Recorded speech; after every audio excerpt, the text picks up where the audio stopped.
What's up, man? Hey, How are how's you? it going? I'm good, man. Good, man. Enjoying the Monday is Tuesday of all time. Yeah, post Memorial Day. I'm just feeling Murph right now, so I'm feeling. I bet you are. Yeah, I had the chance to do it, and I decided to skip out. So, Oh, did you?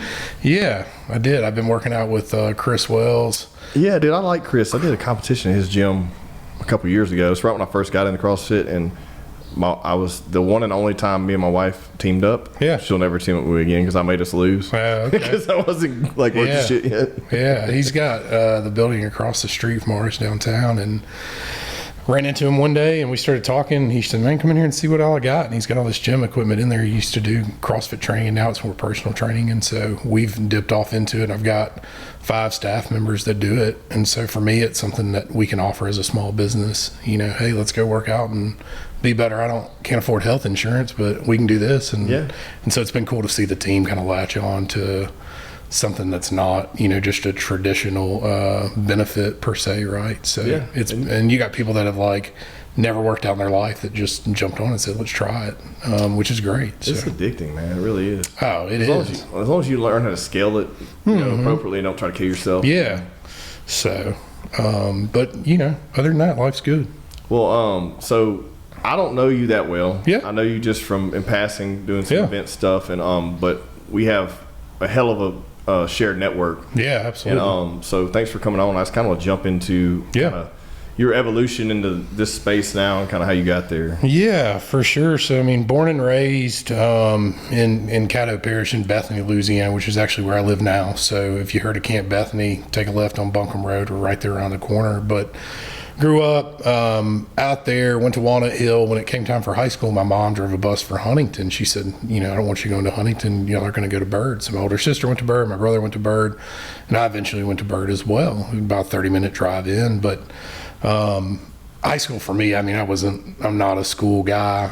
you know, what I've learned quickly about myself is that I'm a people person. I'm not a book person. I'm not a math test person, but put me in front of people and I'll figure it out. And so after high school, I went straight to work, had a job at Lowe's. That was entertaining as can be. And then went off to Ruston where my older brother was, and decided to try college for a couple years, and quickly found out again that, you know, this is not my thing. And so, I went to work in the restaurant industry, and that was kind of where I landed for 15 years. And I really feel like 15 years in the restaurant industry's got to equal at least 4 years in most colleges, right? So 1,000%, man. That's one industry to learn a lot about life. Yeah, a lot about life. And so I worked at Doghouse and Sundown, which if you're in Ruston or familiar with Ruston, you've heard of both, RIP Doghouse. But Sundown is where I kind of landed. My brother worked at Doghouse too, and I did that for a summer with him. And I was like, man, I don't know. I think I'm just going to go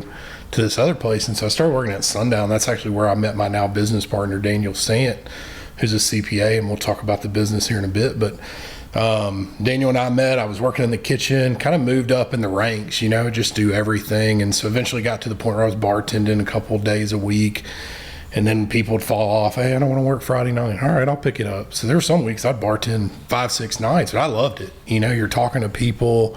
Sundown was that quintessential like Cheers type bar, right? You got your regulars, you got all kind of, everybody knew the TV was going to hit Jeopardy at 4:30, 5:30 in the afternoon.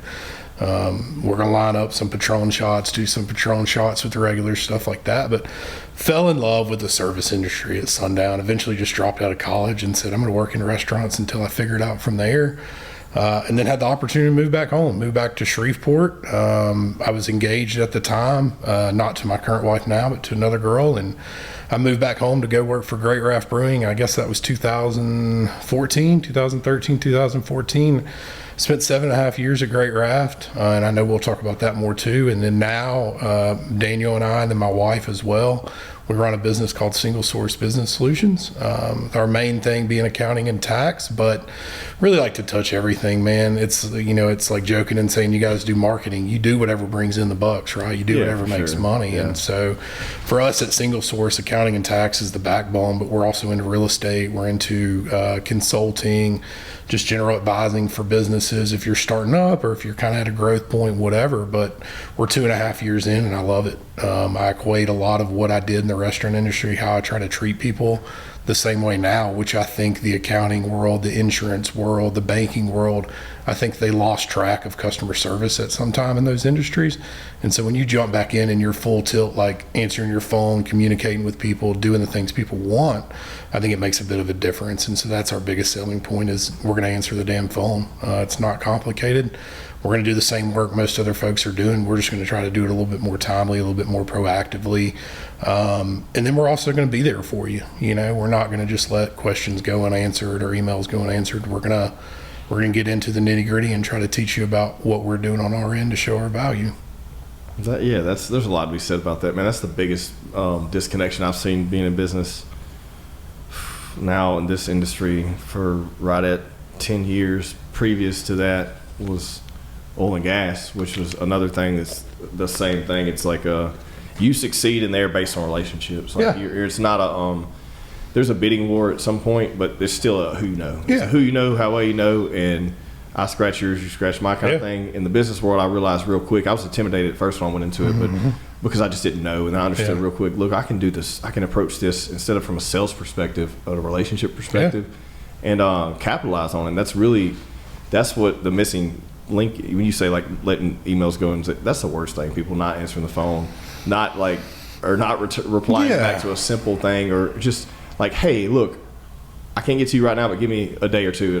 That's all it takes to kind of stay away from a 1-star review. You know exactly, man. I think people want to be heard. You know, I think that especially in the accounting and tax world, people are intimidated by it. They don't understand it. And I'll be honest, like, I'm not an accountant. I'm not a CPA. And I tell my team all the time, the more that y'all want me to learn about accounting and tax, the worse business we're going to be, right? Because I need to be in Rodrigo's shoes. I need to be in my client's shoes, not the accountant CPA. I need to be asking the questions and thinking the way that our clients are thinking. That's what I'm there for. I'm not there to do the work, which is frustrating as hell at sometimes, I'm sure, because they're all pulling their hair out on 4:15, and here I am just making a few phone calls and checking in. But you know as well as I do, relationships, you don't turn that clock off. No, it's 24/7. It's 24/7. And it's a gift and a curse too, man. It really is. It's a great thing.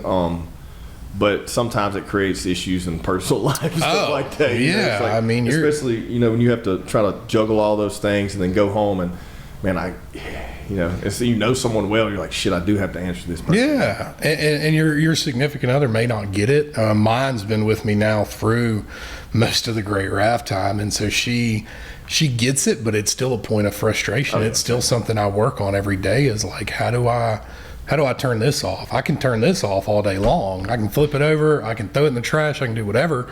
This thing doesn't turn off. It may be midnight. It may be 3 a.m. It may be when I first wake up with a thought on my mind. But like, I'm go. And it's not just about my business. It's, for me, it's become about the community. It's about seeing what's around us succeed as well, not just me. I'm not money driven, man. I can make $1 million tomorrow and still want to do exactly what I'm doing right now.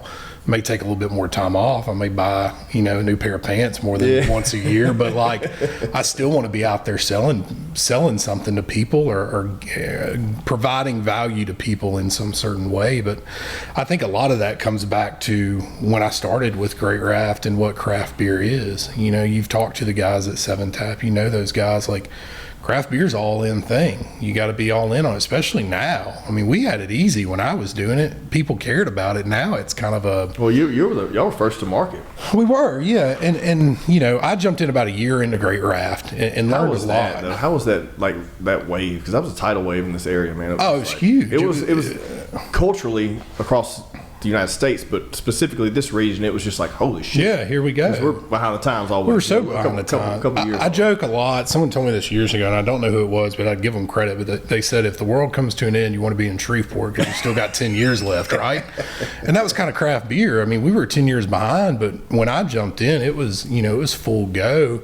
But we also dealt with a lot of just interesting new problems that nobody had ever dealt with between legislation, whether it be from a city level or state level or even the grocery stores, right? They have it all through stores in Texas and all this, but they don't understand it here. And the thing about craft beer, as much as you see it and I see it, craft beer, and this was my statistics are from 2.5 years ago when I was in it, but I'd bet they're still the same, was only about 2% of the market share in North Louisiana.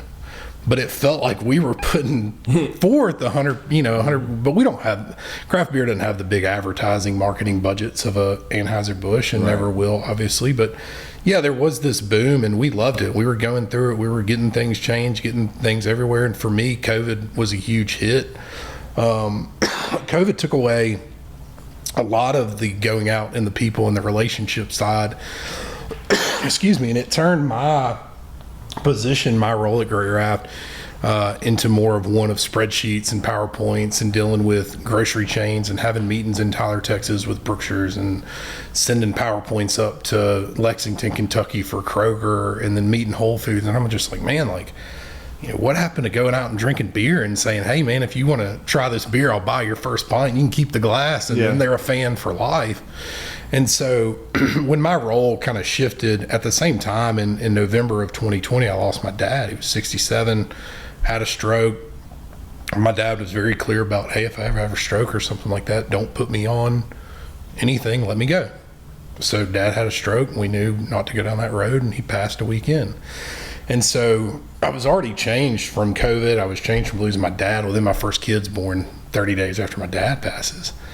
And then 3 days after that, if my dog dies, dog that my wife had for you need to write 12 years. song. Yeah, dude, it's a bad, real sad country. Jesse Robinson sing the hell out of my life story. There you go. But, and then 2 years later, my youngest is born. And that's when I really just decided, like, I have to make this shift out of this industry. Mentally, it just became so taxing for me. I couldn't go into a restaurant and enjoy a meal because I was thinking about what was in your hand, or why is that cup over that 318 tap or something like that. And so much of what we do in North Louisiana is eat, drink, go out, have a good time, you know. And for me, between the kids and everything else, it was just completely changed. And so I had no, what's the word for it? I had no inclination to go into the accounting world. I stumbled across my buddy Daniel, and Daniel sent, and he said, hey man, I'm looking to build this thing and I want to do it differently than what most have. I've been through 5 years of accounting at big firms and I want to do something a little bit different. And so that's, you know, where we ended up with Single Source.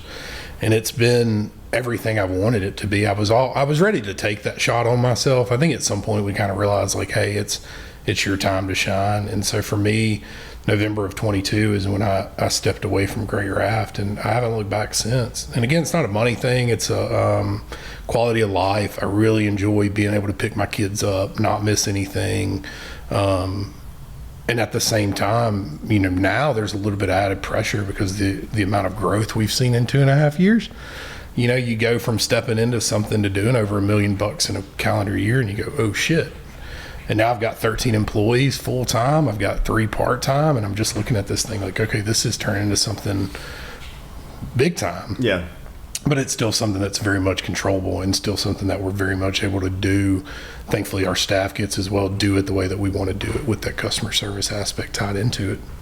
Yeah, no, man, that's a lot. That was good though. I mean, I guess you still have a good relationship with those guys though, huh? Mm-hmm. Yeah, because you seem to be a cheerleader for everyone. Yeah, I love Andrew and Lindsay Nations. You know, they let me ride that thing out at Great Raft, and they kind of put it on my shoulders and said, hey, make it what you want to be. And I think I may have made it more for myself than anybody could have imagined. I mean, when I first went into Great Raft, like I was telling you, I was engaged. We ended up breaking it off. So for me, I said, you know what? I'm going to jump into this craft beer, this work thing, and I'm going to make it everything it's going to be for me. And so then 9 months later, I eventually met Danielle, who I'm married to now. We have two kids celebrating 5-6 years, something like that. But at the end of the day, I said, I'm going to jump into this thing. So not only was I running the bar, but I'd get there early. I'd help fill some kegs, empty some kegs, load a couple trucks, whatever. And before I knew it, I was just doing a little bit of everything. And when you're doing something and you're pouring everything into it, it may not feel like it at the time, but eventually people start to recognize it. And it's the people that are close to you first, your employees that are working with you, your buddies working with you. They're like, damn, this guy cares about not just himself, but all of us. And then eventually the community, I think, said, damn, this guy's, he's into this thing. Like, he's getting after it. And then COVID strengthened that as well. I was able to raise some money for bartenders and servers in town. And, you know, I looked at my desk one day, I had a bottle of Weller Antiques sitting there, and I said, man, I'm going to raffle this thing. I'll make $500 and make somebody's day. The next thing I know, not just I, but everyone that helped me do that and everyone that pushed me along, we ended up raising about $27,000. And I think the community looked at that and just saw somebody doing something the way they wanted to do it, and it still resulted in something good. May not have been written by the book, maybe shouldn't have raffled a bottle of bourbon off on Facebook, but the end result was what I wanted it to be, right? And so that's another thing I take into my business too. Does it make sense on paper? Well, maybe not. Does it feel right in the heart? Does it feel right down in the soul? Yeah, let's give it a go. Let's see if that'll work, But I think people respect that. And that community involvement, again, that's something that I've put to the forefront. I am a cheerleader for everybody. I want the East Bank to succeed. Everybody but LaBerge and Lake Charles at this point after their British stunt. But I need to hear about this shit. I like to. I'm not well read into this. I've just been just been looking through some stuff. Yeah. Well, I like to poke fun like everybody. Like when I made a video, I said something about the trains and the roundabouts in Bossier, right? If I can poke fun at one thing in Bossier, it's like one day there's no roundabouts, the next there's like 30. Also the light poles. I don't know what they've done on that little Walter Bigby Road or whatever you want to call it, but there is whoever had the light pole contract on that deal, I'd like to shake his hand. Yeah, he got a light pole every 10 feet out there. Yeah. I don't know how they got planted the architecture there. Yeah, but no, I like to poke fun. Those British guys had posted, and to be honest, I didn't follow them before. Well, who were those guys? Josh and Jace is their name. And so one of them's... It's a TikTok thing? TikTok, yeah, Facebook, whatever. Yeah. And they basically travel wherever, and 99% of their videos seem to be super positive. And so when I saw they were coming to Louisiana, I said, man, I'm about to follow these guys. I'm excited. I want to see, hopefully they come to Shreveport Bossier. I'm jacked. Next morning I wake up and it's like, we stayed at the worst hotel in the United States in Shreveport. And I'm just like, damn. Like they made it all the way here, and that's what they... Was it one on Monkhouse or some shit? Something like that. Well, so what did you... Have we figured out what... And like, how did this even come about? Does anyone know yet? I don't know. They've actually reached... Josh has actually reached out to me, and we've messaged back and forth for the last couple weeks now. And he makes it seem like it was just like, hey, this was an honest mistake. We rode in town and we saw this really, we booked this hotel and it was crappy, so we made the video. To me, what I originally thought was that they kind of went out of their way to make it, and then they ended up at LaBerge where they're just like catered to hand and foot, and they're eating steaks and they're rolling crabs in Lake Charles. Yeah. And so in my mind, I guess, I've never heard anything official, but in my mind it felt like a bit of a publicity stunt to take a stab at North Louisiana, which, man, we don't need help looking bad. I guess that would have to be like a casino driven, right? Like, I think so. Yeah. But and whether it was or not, at the end of the day, what I proposed to those guys in my video that's now got somehow 180,000 likes or views, not a lot of likes on there, a lot of people being mean, but 180,000 views. My proposition to them, I felt like I wanted to fight them, and that's what I said at the beginning of the video, because I felt like we were abused. I felt like somebody came in and just said this place is a crap hole and we're leaving, we're not going to showcase anything good. And I'm like, man, we don't need help embarrassing ourselves. We have crime, we have rundown buildings, we have crappy roads, we have crappy schools. We know we have that, but we also got a lot of cool stuff, right? And so that was my frustration, was like, man, these guys make great videos showcasing cool stuff, and they come to us and it's just like, oh, we booked this crappy hotel and there's holes in the wall and the bathtubs. And I'm like, okay, but why didn't you go to the East Bank, or why didn't you go to Rhino, or why didn't you go to the Norton Art Gallery, or why didn't you do any of those things? The way they just like left town and ended up in LaBerge so quickly just kind of, it just blew my mind a little bit. And so if you watch the video I said, hey, I wanted to fight those guys, and then I explained that like I just wanted them to come back and give us a shot, which they've now said they will, and hopefully they do. And I'd be glad to be their tour guide and show them all the cool things we have. You totally should. That'd be great. But there's so many comments. I mean, there's 1,000 comments on that video, and there's probably 900 of them that are people just like, Shreveport sucks. Shreveport's the worst. I read one night, I got into them a little bit, and I told myself, man, I'm gonna start replying to these people. And then before I knew it, there was like 500, and I was like, I'm not doing that. I'm not wasting my time on this. I waste enough time on Facebook. But for there to be so many people, like, don't come at me from Vidalia, Louisiana and tell me Shreveport's bad. Like, don't come at me from League City, Texas and be like, hey man, Shreveport Bossier sucks. Like, okay, bro, you're north of Galveston, south of Houston, what else you got going for you, you know? So it's just, again, we don't need help looking bad. We're plenty good at that. We have a bunch of dumb folks in this area that can do that for us, but like, let's showcase what's good. Any area. That's the That's problem. anywhere. That's the That problem. is. It's just like kind of like the thing where when you were growing up, you know how it was. It's like, oh, don't mess with us. We're from Halton. Y'all from Parkway. You know, whatever. That's opposite of Halton. So, but that's just like an example. But like, dude, there's a badass everywhere. Yeah. There's great people everywhere. There's horrible people everywhere. It doesn't geographically where you're located doesn't make you a badass. No. I'm sorry. Like unless we're talking about Brazilian Jiu-Jitsu and you were like the creation of it. Yeah. But like what I'm getting at is like it doesn't. That shit doesn't matter. Oh, the most beautiful place I've been in the United States also was the most disgusting place I've ever been in the United States on the West Coast. I won't name it. You can come ask me, but like got to the Airbnb, walked to a little bodega, grabbed something to drink, something to eat for the night. Walking back, see a guy doing crack on the side of the street. I can take a guess of where you're talking about. You can figure it out. Yeah. And I told myself, I'm like, man, like I've never seen that before. Well, the next morning I wake up, it's 5 a.m. You know, I'm on a different time zone. I'm a little bit earlier than everybody else. I wake up, weather's perfect, walk outside, find somewhere to get a cup of coffee, and I walk into this park. And it's kind of up on this hill, and so I just start walking up. And before I know it, I turn around, the whole city's right behind me. And I'm like, this is like, my heart skipped a beat. I'm like, this is the most beautiful landscape I've ever seen in my entire life. That's what I'm excited about. I'm not bummed because there's a guy doing crack. Yeah. That sucks. But like, I'm so excited to see all this now. And so that's what, at the end of the day, I just wish there's a world. And I know that good stuff, you know, it's like the news. They always show the bad stuff, right? Because that's what gets them the advertising dollars. That's great. I just wish as a town, as an area, we would just put our best foot forward on showcasing what we do have. And people like you are doing that. Well, people like Jeffrey Goodman. Yeah, a lot of people are.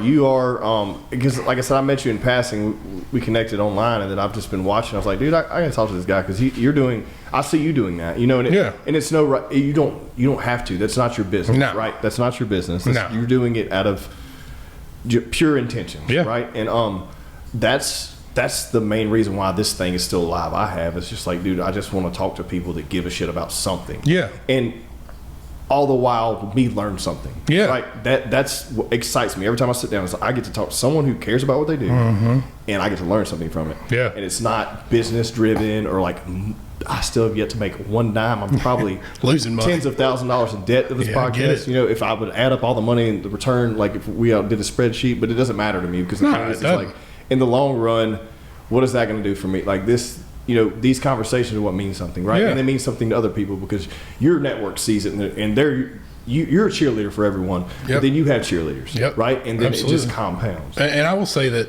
that's a good point. I do have cheerleaders, and they're the reason I continue doing what I do.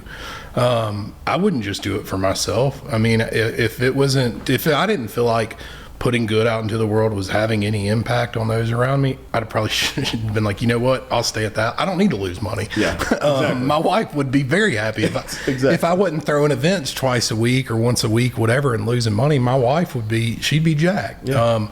But for me, it's not going to get any better if we don't continue to pour back into it. Yeah, and very selflessly too. Just like you got to get after it and go. And you've created the opportunity to where you're fortunate enough to do that. How many people sit around and say, "Man, I wish I could do what this guy's doing," right?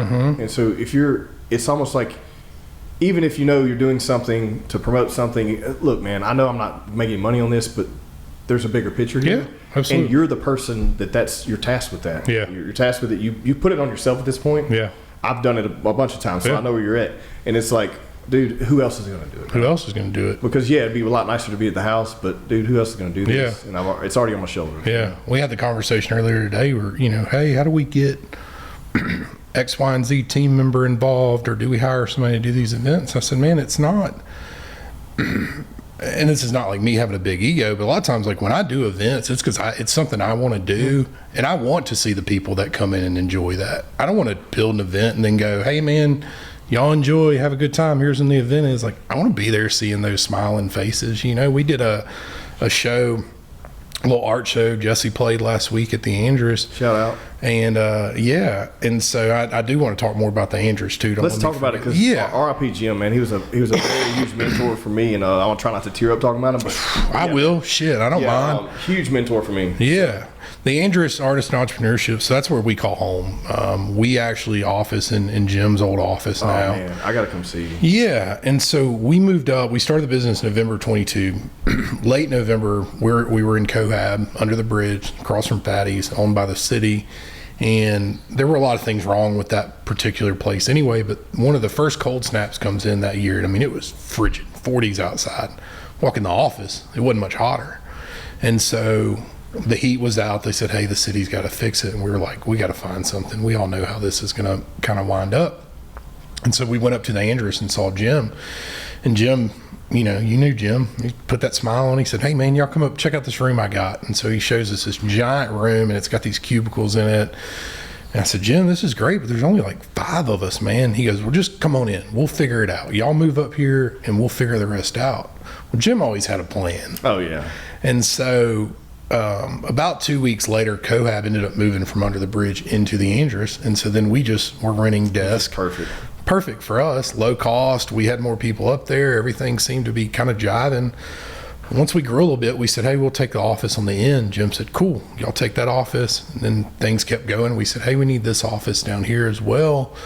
And that was when we really started getting to know Jim. When you're in the building every day, when you're seeing somebody like Jim, and for anybody that did know Jim Malsh, find somebody that did know Jim Malsh and just talk to him for 10, 12 minutes about the guy, because it'll change your perspective on, and as much as craft beer changed me as a person, Jim Malsh changed me as a person too. Well, I wouldn't have this business or this podcast because I was just talking to him in passing, because he was always kind of like someone I'd bounce stuff off of when I was at another company, another partnership before I started this other business. And I started this podcast, and I was like, I want to do this. And he's like, I got a podcast studio at Cohab. Yeah. Come down there and do it. Yeah. And so this started there. Really? Yeah. That's awesome. Oh, it started there. Oh, yeah, in that little shitty room. Yeah. With anyways, it was horrible. Yeah. I had my cell phone in the corner. Yeah. And I just got after it. Yeah. And but he was always, someone that I enjoyed talking to. That we ran all types of. When I stepped out and started my own business, I went and sit down with him for a few hours at Andrus one day. Like, I just anytime I had big like business plans or ideas or stuff I wanted to talk about. Now, Jim wasn't always the best at financial decisions sometimes, and here's why. He was heart driven, just like you're talking about. He would throw money at someone who he believed in. Yeah. Now, they may not always have the best business plan, but he still cared enough to say, look, I want to support you and help you. And that wasn't his fault that those things didn't succeed. It was just one of those things where he was helping them out and they just didn't have the gumption to finish it or whatever it may be. But yeah, man, it was he played a huge role in me stepping out and doing my own thing. He played a huge role in me starting this podcast. And so I have, I'll forever be in his debt, Jim, early on in our business, and you find the same struggle. Some days you're just asking yourself, like, what the hell am I doing? Yeah. And Jim, he always joked, he called his office the fishbowl, because it's that big corner office and it's got, glass going this way, glass going that way. And so you could see Jim at all times, which was terrible for Jim, but great for me, because I'd walk up and I'd see Jim just sitting at the computer, and I'd just knock on the door and he'd kind of give me if he didn't want to talk, he'd hold his phone up like, I'm on the phone. Yeah. But 99% of the time, Jim was like, come in. And I wouldn't even make it in the door before we were having a full-blown conversation. A lot of times I just popped the door up and said, hey, Jim, I want to open a arcade down here or something. All right, well, here's how you can do it. Jim was never no, you shouldn't do that. Exactly. Jim was if you're going to do it, here's how I would do it. Here's who I'd contact. Here's what I would think about. Here's what might not work.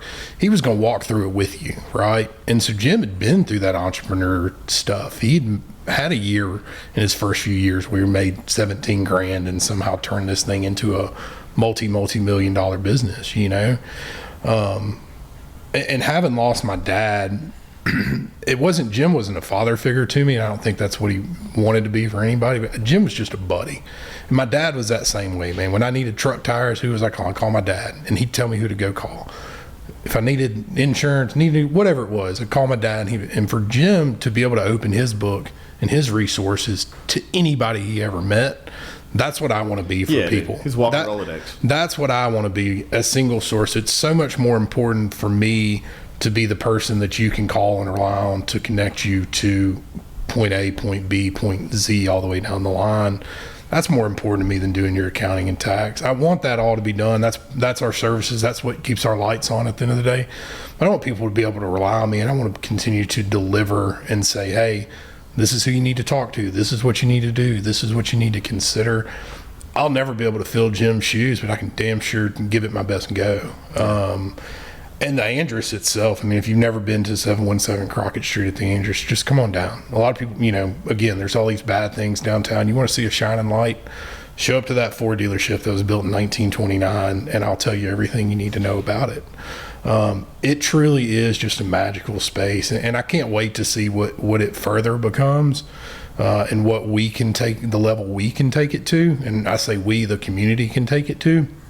Because Jim left just an absolutely great asset to this community, and his ex Bobby, she wants to see it continue to be what Jim wanted it to be. And that, again, that's another one of my goals. Money be damned, I'm going to make sure people come in that building and see what my buddy built, because I'm so proud of it for him. Yeah, man, that was a huge project. And, it was massive. He jumped through so many hoops to get that thing. He jumped through hoops. He jumped through. I mean, even today, he'd be laughing today because this morning I was in the downstairs bathroom mopping up rainwater. Yeah. Because there's still so much wrong. I mean, again, we're looking at a building that's 96 years old, going to be 100 years old in 2029. Like, there's still so many problems with it, but there's still so much right with it too. And it is like when we get people in there that typically don't meet outside of their office and they step into that space, they're like, damn, our team meeting was the best it's ever been. I'm like, one, it's because you went somewhere different, which has powers, and two, you stepped into this place, which really has some sort of mojo going on that's just unexplainable at this point. But the building itself is doing phenomenal. Again, we have events 2-3 times a month. It's probably easier just to follow me on social media to find them, but if you ever just want to come see something and see what a vision can turn into, come to the Andrus, look at the old pictures, listen to the stories about what he went through on it. We have a lot we're going to do with that building. Jim and I had a lot of conversations about what he wanted, who he wanted in there, how he wanted it, what type of events, what type of art, things like that. So one of my big projects is when the tax stuff rolls off, because it was an opportunity zone project, to be able to put a big mural on the wall facing the Shrek office, on that blank wall that just is exactly what Jim wanted it to be, which is something that honors music and honors our culture in North Louisiana, but also honor Jim. That may have been the part he's not in love with, but I won't put his name on it, but there will be some Killer Bee, some Jim Walsh vibes to whatever gets put on the wall of that building for sure. So in July of 26 is when we'll actually be able to paint and do a big mural on the wall. And so we're starting to kind of build up to that now. That's what's up, man. Yeah. I didn't know that. That's awesome. That's yeah. Good And two, one of the other things I want to do is start doing more events and things that contribute to Jim Walsh's foundation through the community foundation or the fund set up for Jim Walsh, so that, again, his memory is not left. His memory does not fade. While it's in that building every day and we talk about him in that building every day, we should be talking about Jim Walsh in our community every day, because he was one of the pillars of our community, especially the small business community. Yeah, man. I can't tell you how many people I've met in my journey in the past 10 years that was somehow connected to him, or that he passed on, or just... Yeah. I mean, it's been so many. That was one of the most rewarding things. One of our events recently we had, and this guy comes up and he introduced himself and he said, I was a good friend of Jim's for about 30 years. And I said, man, that's great. I'm like, he knew all about the building, he knew about the project, and knew how passionate Jim was, but he hadn't been in the building and seen it in action and going. And he goes, man, Jim would have absolutely loved this event. And I said, I don't care what else happens today or for the next few weeks, you aren't going to get me off of that pedestal. Yeah, that high, because man, to hear somebody go, I knew Jim, I love Jim, and Jim would have loved this, and I'm 100% sure that was just like everything I needed to know. That pushes me through another 10 events right there, boy. Yeah. Whether I got to scrape every penny I got to do them, but like, I think too, as a community, just as a world in general, we don't prop each other up enough. I'm thankful that people like you have this, and I use my platform to prop up others, but like, we have to continuously celebrate the people that are doing good, so they will continue to do good. Yeah, because there's so many people that they're not going to give themselves a pat on the back, right? I mean, just most people aren't. One, you're inundated with the the absolute drowning of running everything yourself, trying to be the CEO, the accountant, the janitor, plumber, the gardener, everything, and not to mention then not maybe have the utilities or the, finance and to even give yourself any type of attention. It's just you're straight head down grinding your ass off, and it takes somebody or a community to kind of prop you up. Look at all the businesses that have went through so much shit, man, and come out on the other side because someone held their hand, what I mean, or gave them a little nudge, encouragement. There's 20 or 30 of them that come to mind just in the past 5 years, post COVID. Yeah. Well, and I'll tell you too, like when I was doing the fundraising during COVID, it wouldn't have. I would have done the one bottle of bourbon, made $1,000, $2,000 bucks, whatever it was, and I'd been done with it. But I had so many people telling me how that inspired them to drop off supplies in a nursing home or support a restaurant they hadn't supported or whatever it may be. And one of my biggest supporters, Kyle Bajwan, who owns Ellie and Chalk, just salt of the earth guy, just continued to tell me how much of an impact I was making. And when you're in the weeds, when you're down in the shit and you're just trying to do it to do it, you don't think about impact. You just think about getting it done. But what I've really learned is to look for that impact that I am making and try to physically see or hear what I've done for a problem or what solution I've created, whatever. I deserve that. I deserve to pat myself on the back. That's not saying I'm going to do it every time, but it certainly helps when somebody is pushing you along and promoting it and pushing you. Well, it gives you a better feeling on it. I'm not going to lie to you, there's been a handful of times, and you know how it is running, but like I have 3 businesses I run aside from just doing this as a passion project. There's been a handful of times where I said I wasn't going to do this anymore, take a break, and I would run into someone in passing, someone I don't even barely know. Yeah. There's been one individual, I can't think of his name, but I've seen him 2 or 3 times in passing. And it's almost like a God thing or whatever, different energy or whatever. Like I'll be somewhere and I see him randomly. I haven't seen him in 6 months. He's like, man, he just sees me and me. He's like, man, you're doing a great thing. Don't stop. And I'm like, I guess I needed that. Sometimes you need that shit. And it's like, okay, well, that kind of gives me don't take a week off, because a week turns into 2, then turns into 3, 4, 5, 6. Look, man, it's to be constantly pushing these things out every single week for a solid 5 years. It's not fucking easy. No. When you're trying to raise a family, manage a marriage. Well, and the people you're interviewing don't make it easy. Everybody's busy, right? Yeah, that too. Arrange schedules, change things, cancellations, yada yada yada. Yeah. Time mostly, because taking 5 or 6 hours a week, which that's what one of these takes. When you add it all up, it's 5 or 6 hours of my time a week, and then putting it aside to know that it's for you and the other person, and the other person. It's not for me, Yeah. But dude, for some reason, it brings me joy. It's kind of at this point, the only creative outlet I have, and I get joy out of it. So, So keep on doing it. But there are some times where I'm like, shit, I could be doing something. I had the same thing too with those British guys, and again with all the negative comments, there were still a lot of people here in town that picked up the phone and texted me or called me, or if I saw them out in public, said, hey man, I'm glad you said that. Like, I'm not in a position where I can say that. Well, most people aren't, right? They're not. And most people don't. It's a gift and curse in the same time too. Like, I've run into that too. It's like, dude, I put myself in a position to where everyone wants to hear what I have to say on it, and I'm not the smartest individual or the best. I don't have a law degree. I'm sure you're like me, where you sit down in a room sometimes, you're just like, how in the hell did they let me in this room? I don't know, I'm not the person to like when we did the first Beer Mile 5K last year, they called us down to the office, and Bo's like, y'all just show up to the mayor's office. And I'm like, okay, whatever. Man, we get there, it's me, Bo, Marcus, and then like every higher up at the fire department, police department, the mayor's office. Yeah, you were there. We're just like, I'm like, how do we get here? What are we doing? And these guys are asking us all these questions. Granted, we knew all the answers to the questions, or at least we were smart enough to bullshit them, in that thing. But like, I remember too when I guess it was the city attorney or somebody called us back because he had still some questions on the beer mile. I'm just thinking to myself, how do I make this thing like seem, because I see what they're saying, you're drinking a beer and you're running a quarter mile. I'm like, I get where they're coming from, because it doesn't seem like the safest thing in the world. And so finally we settled on, hey, like, we'll just go in, we'll tell them we'll do teams. We're not going to do the individual. It makes more sense, whatever.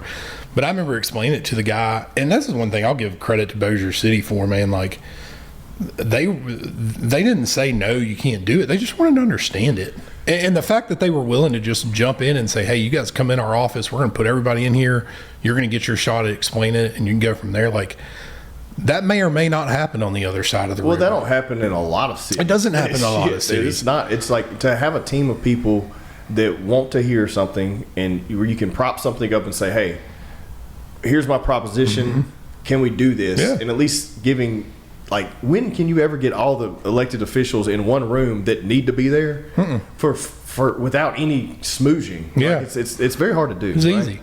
But that was very easy. Yeah, because we were going to combine another one of our The events barbecue with yours, event or something but it didn't going work out. on. Line up or Yeah. something. But yeah, that's what initially what it was going to be. Yeah, but yeah, I was super impressed, and I did a lot of events in Shreveport with Great Raft, and like I said, we had our fair share of headache as a craft brewery, but to be able to walk into the mayor's office and get answers, but also get questions, like they weren't just there to listen or tell us no, like they engaged in the conversation. Yeah, they immediately were like, well, if we shut down this road, we got this, we got to think about this. And you're like, oh shit, they're actually taking you seriously. And I think that's part of when you do want to put yourself out there and you do want to do an event, when somebody makes it easier for you, then you feel really obliged to bust your butt and make it happen.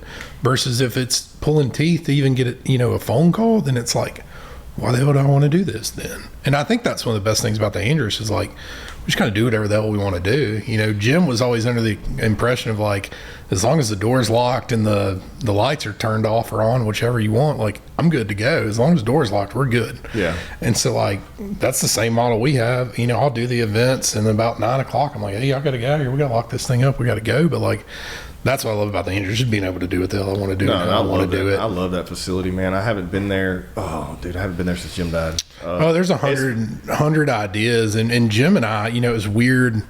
The way death happens is weird sometimes. Like with my dad, we kind of knew what it was going to be. His dad had a stroke. His brother had a stroke. And so Dad, I remember being 10 years old and Dad telling me if I have a stroke, let me go. And so I was completely at peace with my dad when he passed away.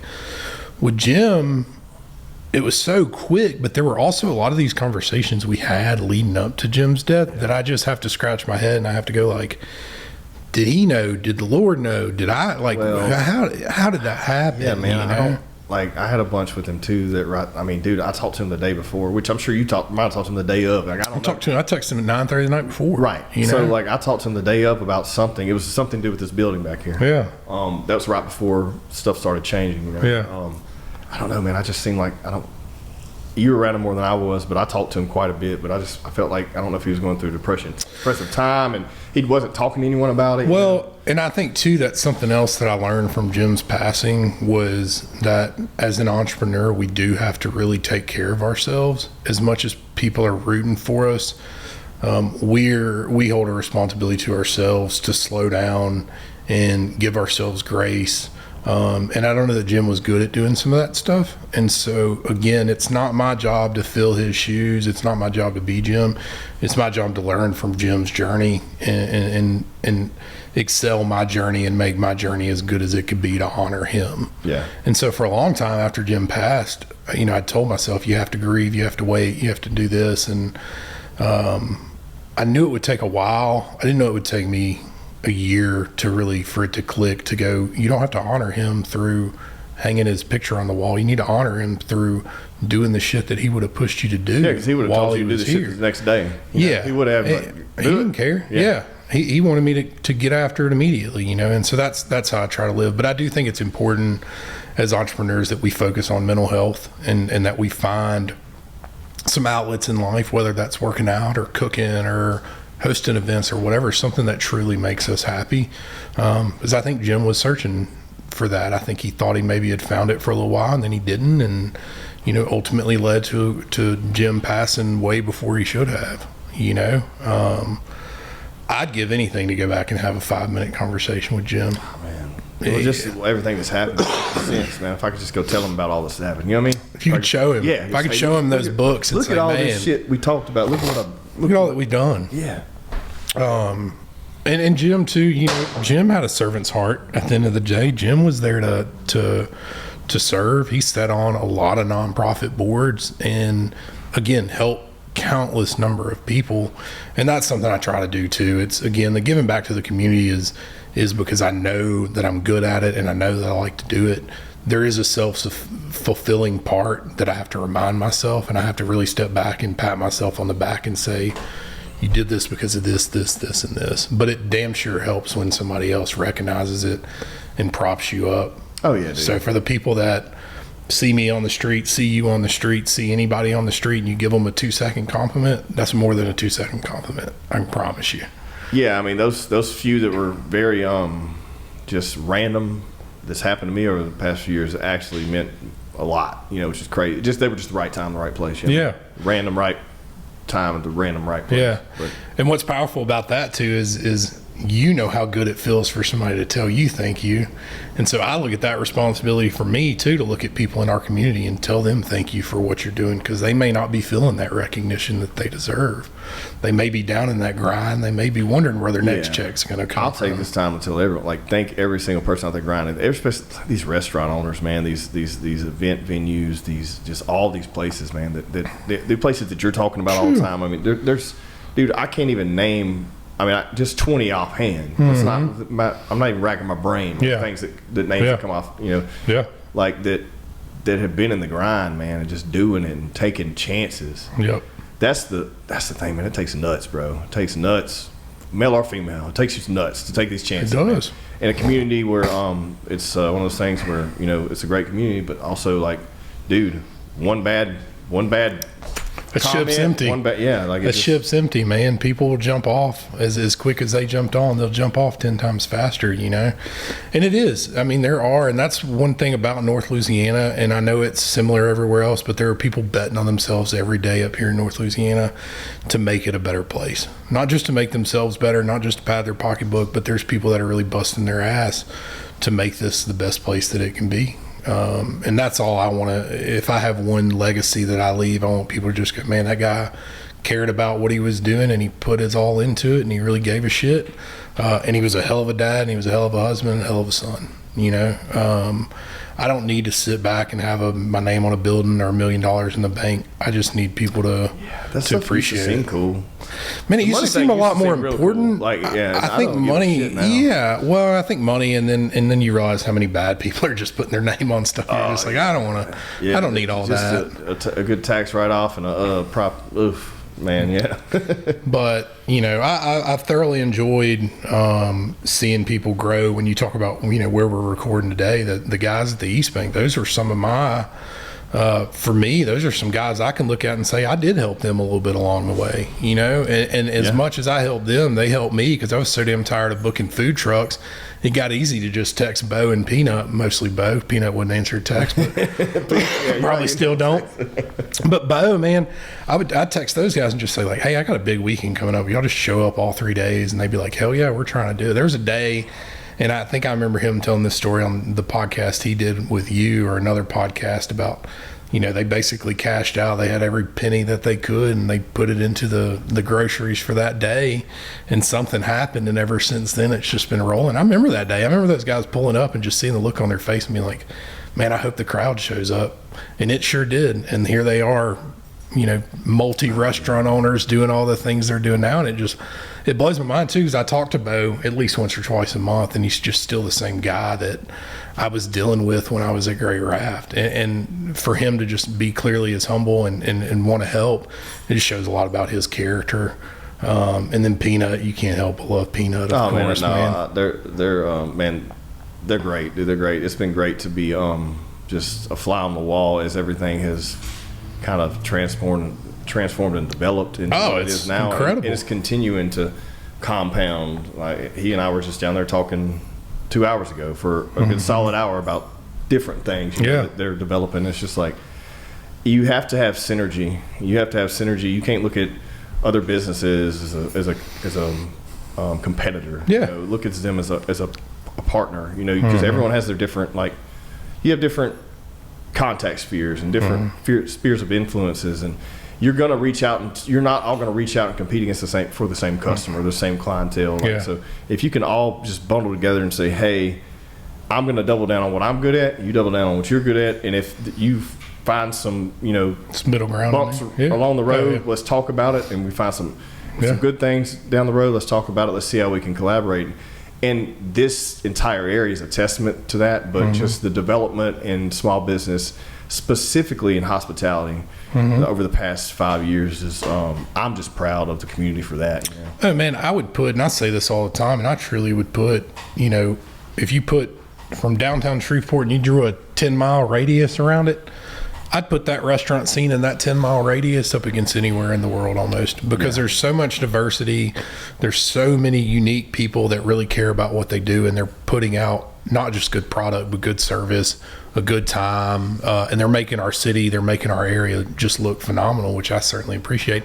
And like you said, you know it's not easy. You know there's days where those guys are, and it's probably most days where they're pissed off and feeling it, you know. I was so excited. We went Saturday to Key Mexico, and Rodrigo was sitting out on the patio listening to music with his dad. About damn time. And I'm like, man, it's so good to see you sit down for a second. He just turns around and he goes, for a second. And I'm like, enjoy it, you know. And then I look back and he's up and gone running dishes or whatever he's doing. But there's so many good people up here, man. And I know there's good people everywhere. But again, there is this sense of pride we have in our area, I think, because it does get knocked down so much, that when one of us steps up, it's so motivational to continue to step and continue to push, because we see other people doing it too. So again, for all those people, like you just said, thank you. For all those people that have ever pushed me and told me to do something, thank you.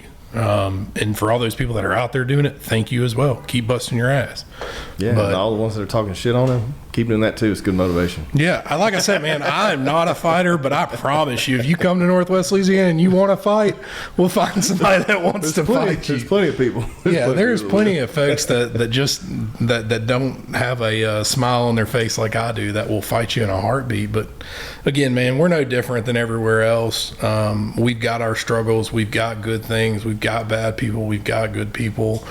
Keep promoting positivity. Keep rewarding folks that are busting their butt by supporting them, and just keep showing out. Northwest Louisiana it's absolutely gorgeous. You can be anywhere you want to be in 15 minutes, whether it's, if I'm on the East Bank and I want to be in Providence, I can be there in about 15, 16 minutes if I put the metal down, you know. The quality of life we have is great. The cost of living is low. And the fact that we have no traffic, I mean, come on.